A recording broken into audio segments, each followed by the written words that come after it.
આજે એક એવી પવિત્ર તિથિની વાત કરીએ જે આપણને ક્ષમા અને મુક્તિનો માર્ગ બતાવે છે. આ છે પાપમોચની એકાદશી. મનમોહક વનની વચ્ચે મહાન ચ્યવન ઋષિના પુત્ર મેઘાવી ઋષિ દુનિયાની બધી જ માયાથી દૂર થઈને કઠોર તપસ્યા કરી રહ્યા હતા.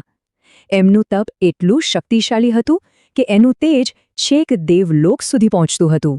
હવે જ્યારે કોઈ આટલી તીવ્ર તપસ્યા કરે ત્યારે દેવરાજ ઇન્દ્રનું સિંહાસન ડોલવા લાગે એ સ્વાભાવિક છે.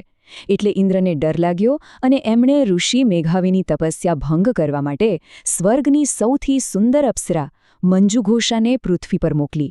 મંજુઘોષાએ ઋષિના આશ્રમ પાસે આવીને પોતાની વીણા પર મધુર સંગીત છેડ્યું. એનું ગીત અને એનું અપ્રતિમ સૌંદર્ય બસ મેઘાવી ઋષિનું મન ડોલી ગયું. જોતજોતામાં તેઓ વર્ષોની તપસ્યા ભૂલીને મંજુઘોષાના પ્રેમમાં અને મોહમાં સંપૂર્ણપણે ડૂબી ગયા. સમય તો વહેતો જ રહ્યો. એક પછી એક કેટલાય વર્ષો પસાર થઈ ગયા. પછી એક દિવસ મંજુઘોષાએ કહ્યું કે હવે મારે સ્વર્ગ પાછા જવું છે. અને બસ આટલું સાંભળતાં જ મેઘાવી ઋષિ જાણે કોઈ ઘેરી નિંદ્રામાંથી જાગ્યા. એમને અચાનક ભાન થયું કે એમણે પોતાની તપસ્યાના 57 વર્ષ, જી હા 57 વર્ષ ગુમાવી દીધા છે. આ સત્યનો અહેસાસ થતાં જ ઋષિનો પસ્તાવો ક્રોધમાં ફેરવાઈ ગયો.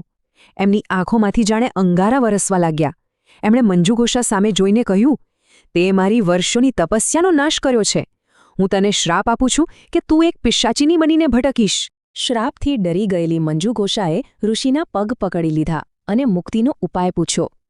ત્યારે પછતાવાથી ભરેલા મેઘાવી ઋષિએ એને પાપમોચની એકાદશીનું વ્રત કરવા કહ્યું. બીજી બાજુ મેઘાવી ઋષિના પિતા ચ્યવન ઋષિ પાસે પહોંચ્યા અને એમના પિતાએ પણ એમને એ જ ઉપાય બતાવ્યો, પાપમોચની એકાદશીનું વ્રત. અને જુઓ, સાચા હૃદયથી કરેલા પ્રાયશ્ચિતનું ફળ કેવું અદ્ભુત મળ્યું.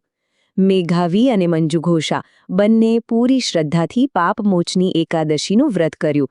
વ્રતના પ્રભાવથી મેઘાવી ઋષિના પાપ ધોવાઈ ગયા અને એમની તપસ્યાનું તેજ પાછું આવ્યું. તો બીજી તરફ મંજુઘોષા પણ પિશાચ યોનિમાંથી મુક્ત થઈને ફરીથી દિવ્ય અપ્સરા બનીને સ્વર્ગમાં પાછી ફરી. જે લોકો આ વ્રત કરવા માંગતા હોય એમના માટે વર્ષ 2026ની માહિતી અહીં આપેલી છે. એકાદશી તિથિ 14 માર્ચ શનિવારે સવારે 8:10 શરૂ થશે અને એ બીજા દિવસે એટલે કે 15 માર્ચે રવિવારે સવારે 9:16 પૂરી થશે. એટલે વ્રતનો દિવસ રવિવાર 15 માર્ચ ગણાશે અને વ્રત છોડવાનો સમય એટલે કે પારણા સોમવારે સવારે રહેશે. આ વ્રતની વિધિ એકદમ સરળ અને શ્રદ્ધા પર આધારિત છે. સૌથી પહેલાં બ્રહ્મ મુહૂર્તમાં ઉઠી સ્નાન કરીને વ્રતનો સંકલ્પ લેવાનો હોય છે. પછી પીળા વસ્ત્રો પહેરીને ભગવાન વિષ્ણુની પૂજા કરવામાં આવે છે. દરેક વ્યક્તિ પોતાની શક્તિ પ્રમાણે નિર્જળા કે ફળાહાર ઉપવાસ કરી શકે છે. અને રાત્રે ભજન કીર્તન કરતાં જાગરણ કરવું ખૂબ જ ફળદાયી માનવામાં આવે છે. ખરેખર તો આ બધી વિધિ પાછળનો મુખ્ય ભાવ ભગવાન વિષ્ણુ પ્રત્યેની આપણી શ્રદ્ધા અને ભક્તિને મજબૂત કરવાનો છે. શાસ્ત્રો કહે છે કે આ વ્રત કરવાથી જાણીએ અજાણીએ થયેલા બધા જ પાપકર્મોનો નાશ થાય છે. એટલું જ નહીં, આ એક વ્રતનું પુણ્ય 1000 ગાયોના દાન બરાબર ગણાય છે. પણ સૌથી મોટી વાત તો એ છે કે આ વ્રતથી મનને એક અનોખી શાંતિ મળે છે અને છેવટે મોક્ષનો માર્ગ પણ સરળ બને છે.